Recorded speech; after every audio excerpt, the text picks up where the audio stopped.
1 Samuel 15. The Lord rejects Saul as a king. Samuel said to Saul, I am the one the Lord sent to anoint your king over his people Israel. So listen now to the message from the Lord. This is what the Lord Almighty says. I will punish the Amalekites for what they did to Israel when they laid them as they came up from Egypt. Now go attack the Amalekites and totally destroy all that belongs to them. Do not spare them. Put to death man and woman, children and infants, cattle and sheep, camels and donkeys.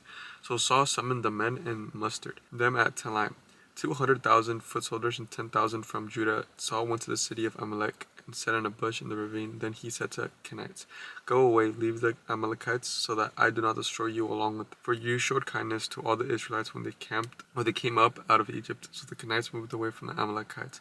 Then Saul attacked the Amalekites all the way from Havilah to Shur, near the eastern border of Egypt. He took Ag, king of Amalekites, alive, and all his people, but he totally destroyed it with the sword. But Saul and the army spared Agag and the best one of the sheep and cattle, the fat calves and lambs, everything that was good. These were the unwilling to destroy completely, but everything that was despised and weak, they totally destroyed. Then the word of the Lord came to Samuel. I regret that I have made Saul king, because he has turned away from me and has not carried out my instructions. Samuel was angry. He cried out to the Lord all that night. Early in the morning, Samuel got up and went to meet Saul. But he was told, Saul has gone to Carmel. There he has set up a monument in his own honor and has turned and gone on down to Gilgal. When Samuel reached him, Saul said, The Lord bless you. I have carried out the Lord's instructions. But Samuel said, When then is this bleating of sheep in my ears? What is this lowing of cattle that I hear? Saul answered, The soldiers brought them from the Amalekites. They spared the best of the sheep and cattle to sacrifice to the Lord your God, but we totally destroyed the rest. Enough, Samuel said to Saul. Let me tell you what the Lord said to me last night. Tell me, Saul replied. Samuel said, Although you were once small in your own eyes, do you not become the head of the tribes of Israel? The Lord anointed you king over Israel, and he sent you on a mission, saying, Go on and completely destroy those wicked people. The Amalekites wage war against them, until you have wiped them out. Why did you not obey the Lord? Why did you pounce on the plunder and do evil in the eyes of the Lord? But I didn't obey the Lord, Saul said, and I went on a mission the Lord assigned me. I completely destroyed the Amalekites and brought back Agag their king, and the soldiers took sheep and battle from the plunder and the best of what was devoted to God, in order to sacrifice them to the Lord your God at Gilgal. But Samuel replied, Does the Lord delight in burnt offerings and sacrifices as much as in obeying the Lord? To obey is better than sacrifice, and to heed is better than the fat of rams. For rebellion is like the sin of divination, and arrogance like the evil of idolatry. Because you have rejected the word of the Lord, he has rejected you as king. Then Saul said to Samuel, I have sinned. I have violated the Lord's command and your instructions, and I was afraid of the men, and so I have gave in to them. Now I beg you, forgive my sin and come back with me so that I may worship the Lord. But Samuel said to them, I will not go back with you. You have rejected the word of the Lord, and the Lord has rejected you as king over Israel. As Samuel turned to leave, Saul caught hold of his robe, and it tore. Samuel said to them, Then the Lord hath torn the kingdom of Israel from you today, and has given it one of your neighbors to one better than you. He who is the glory of Israel does not lie or change his mind, for he is not a human being that he should change his mind. Saul replied, I have sinned, but please honor me before the elders of my people and before Israel. Come back with me so that I may worship the Lord your God. So Samuel went back with Saul, and Saul worshipped the Lord. Then Samuel said, Bring me Agag, king of Amalekites. Agag came to him in chains, and he thought, Surely the bitterness of death is past. But Samuel said, As your sword has made woman childless, so will your mother be childless among women. And Samuel put Agag to death before the Lord at Gilgal.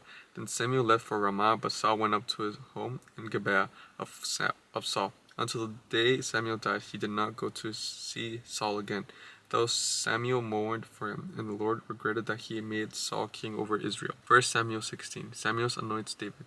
The Lord said to Samuel, How long will you mourn for Saul, since I have rejected him as king over Israel? Fill your horn with oil and be on your way. I am sending you to Jesse of Bethlehem. I have chosen one of his sons to be king. But Samuel said, How can I go if Saul hears about it? He will kill me. The Lord said, Take a heifer with you and say, I have come to sacrifice to the Lord. Invite Jesse to the sacrifice, and I will show you what to do.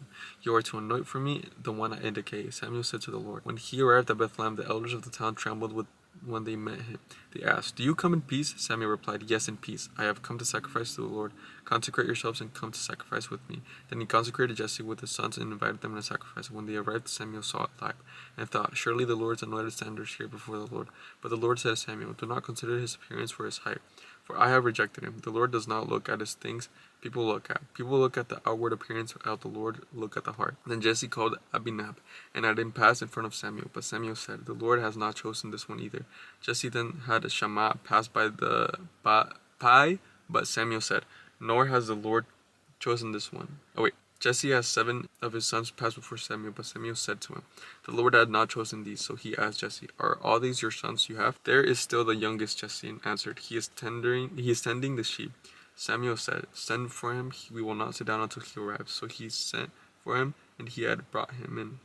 He was glowing with health and had a fine appearance and handsome features. Then the Lord said, rise and anoint him. This is the one. So Samuel took the horn of oil and anointed him in the presence of his brother.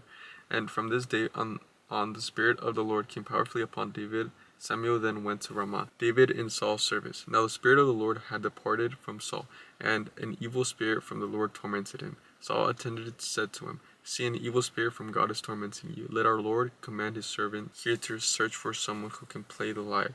He will play when the evil spirit from God comes on you, and you will feel better. So Saul said to his attendants, find someone who plays well and bring him to me.